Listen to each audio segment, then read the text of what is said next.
ശ്രീ ഗുരുഭ്യോ നമഃ. നമസ്കാരം. സൗന്ദര്യലഹരിയോടു ഓരോ ശ്ലോകങ്ങളോടു അർത്ഥം அது என்ன காரியத்துக்கு அதை தாந்திரிகமாக பிரயோகம் பண்ணுவா, உபாசகாலுக்கு தெரிஞ்சிருக்கேண்டதான விசேஷமான அர்த்தம் எல்லாமே நம்ம கிளாஸில் டீட்டெயிலாக பார்ப்போம். ഒരു ശ്ലോകത്തോടു അർത്ഥവും പ്രയോഗവും பார்க்கலாம். 20ാമത്തെ ശ്ലോകം அப்படிங்கிறது ஜுவரஹரம், அது மாதிரி விஷஹரம். அது விபூதியிலேயும் ஜலத்திலேயும் பிரயோகம் பண்ணி நம்ம ஆற்றுலேயே குழந்தைகளோடு நிறைய நாளைக்கு மாறாத்த ஜுரம் மாறி இருக்கு. கோவிட் டைமில் அது மாதிரி ஜபம் பண்ணி கொடுத்து 104 டிகிரி எல்லாம் இருந்த ஃபீவர் சீக்கிரமாக குறைஞ்சிருக்கு அப்படிங்கிற அனுபவம் இருக்கிறதுனால தான் அந்த ஸ்லோகத்தை சொல்லாம் அப்படின்னு தோணுது. 20ാമത്തെ ശ്ലോകം அப்படிங்கிறது കിരന്തീമംഗേഭ്യ കിരണനികുരുംഭാമൃതരസം ഹൃദിത്വാ മാധത്തെ ഹിമകരശിലാമൂർത്തിമിവയഃ സസർപ്പാണാം ദർപ്പം ശമയതി ശകുന്താധിപ ഇവ ജ്വരപ്ലുഷ്ടാൻ ദൃഷ്ട്യാ സുഖയതി സുധാധാരശിരയാ. കിരന്തീം അംഗേഭ്യഃ കിരണനികുരുംഭാമൃതരസം. ആദ്യത്തെ പോർഷനിൽ 6 അക്ഷരം, രണ്ടാമത്തെ പോർഷനിൽ 11 അക്ഷരം, அப்படி 17 அக்ஷரம் வரப்பட்டதான சிகரணி அப்படிங்கப்பட்டதான சந்தஸ். எல்லா ஸ்லோகமும் இப்படிதான் இருக்கு. ஹிருதித்வாம் ஆதத்தே ஹிமகர சிலாமூர்த்தி மிவயஹா.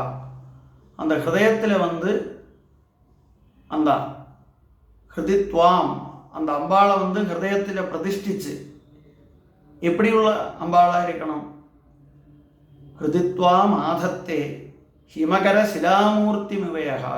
சந்திர அந்த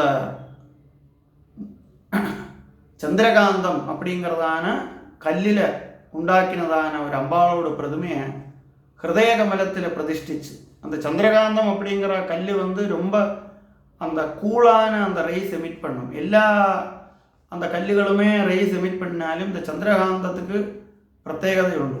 அப்படி இருக்கப்பட்டதான அந்த சந்திரகாந்தம் அப்படிங்கப்பட்ட அந்த ஒரு கல்லில் அம்பாளோட ஒரு பிரதிமை உண்டாக்கி சிலை உண்டாக்கி அதை அந்த மனசில் பிரதிஷ்டிச்சு உபாசனை பண்ணணும். அந்த உபாசனை பண்ணுறது எப்படி இருக்கணும் அப்படின்னா, அந்த கிரந்தீம் அங்கேபியா எல்லா அங்கங்கள்லேருந்தும் அது எமிட் பண்ணணும். என்னது? கிரண நிகுரும்பாமிருதரசம். அந்த அமிர்தரசம், அந்த அமிர்தரசத்தை எமிட் பண்ணுறதான வெளியில் விடுறதான ஒரு பிரதிமையாக இருக்கணும். அந்த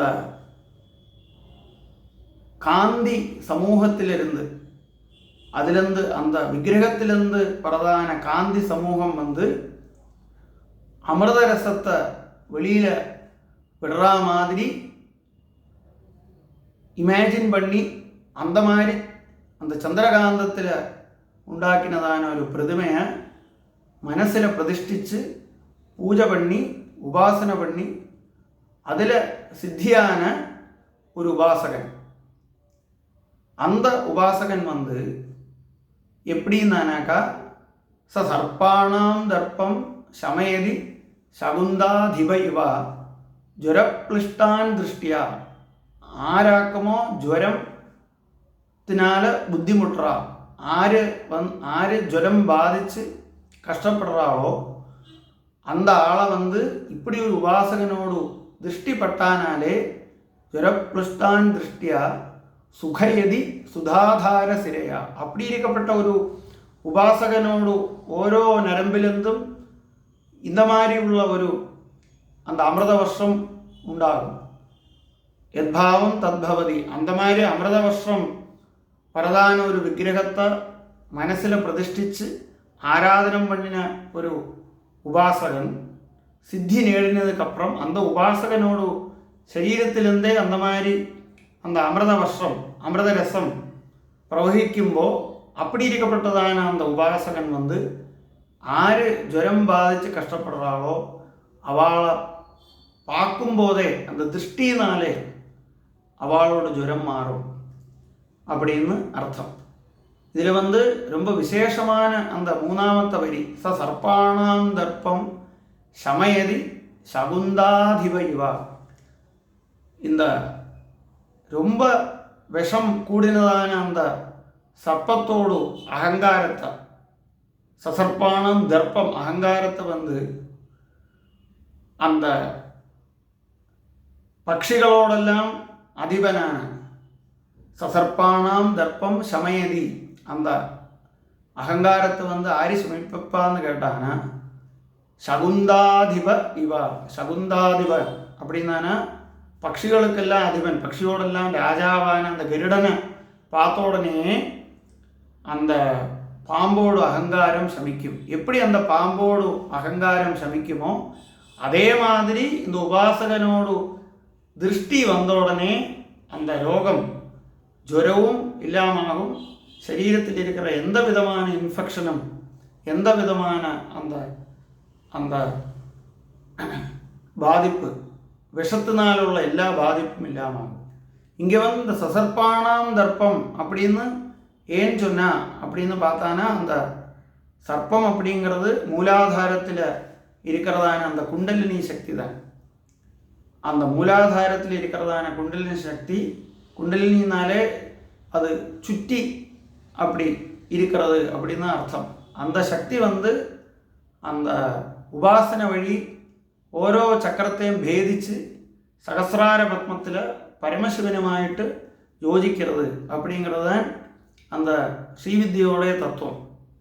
அதனால தான் நம்ம லலிதா சஹஸ்ரநாமத்தில் அந்த பிரம்மகிரந்தி விபேதின்யே நமஹ, விஷ்ணு கிரந்தி விபேதின்யே நமஹ, ருத்ரகிரந்தி விபேதின்யே நமஹ அப்படின்னெல்லாம் அந்த ஓரோ அந்த சக்கரத்தையும் பேதித்து அந்த குண்டலினி சக்தி உபாசனை வழி சகசிரார பத்மத்துக்கு போகிறது அப்படின்னு லலிதா சஹஸ்ரநாமத்திலே தெரிகிறது. அந்த சகசிரார பத்மத்தில் வந்து அந்த பரமசிவனுமாயிட்டு யோജിക്കുമ്പോൾ அதுக்கு வந்து அந்த எல்லா அகங்காரവും அதானது நான் அப்படிங்கிற நான் என்னோடு அப்படிங்கிறதான அகங்காரம் அதெல்லாம் மாறி அது வந்து பரமானந்தத்தை அடையிறது, சமாதி அனுபவம் உண்டாகி நான்கிற பாவம் இல்லாமல் ஆகிறது அப்படிங்கிறதான் அந்த மூணாமത്തെ வரியோடு அர்த்தம்.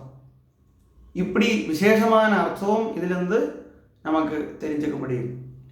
இந்த மந்திரத்தை இந்த ஸ்லோகத்தை விபூதியிலேயே ഉണ്ടാക്കിனதான விபூதி வச்சு எழுதுறதான ഒരു அந்த ஒரு பத்மத்தில் இந்த ஸ்லோகத்தை சொல்லி அம்பாளை அதில் ஆவாகனம் பண்ணி பூஜை பண்ணி அந்த பஸ்மத்தை தரிச்சாலே அந்த விஷபாதை அது மாதிரி ஜுரம் எல்லாமே மாறும்.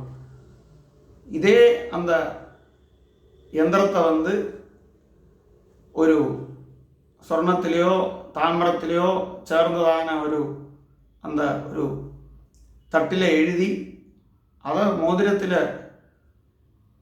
പോട്ട് ധരിച്ചാലും അവൾക്ക് ഒരിക്കലും വിഷബാധയോ ജ്വരബാധയോ വരാതെ അവ കൈനാല ജലം ആരിൽ തളിക്കപ്പെട്ടാലും അവൾക്കും அந்த ബാധ മാറും அப்படின்னெல்லாம் தந்திரசாஸ்திரத்திலேயும் காணப்படும்.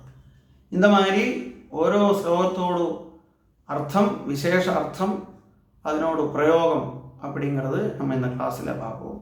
நமஸ்காரம்.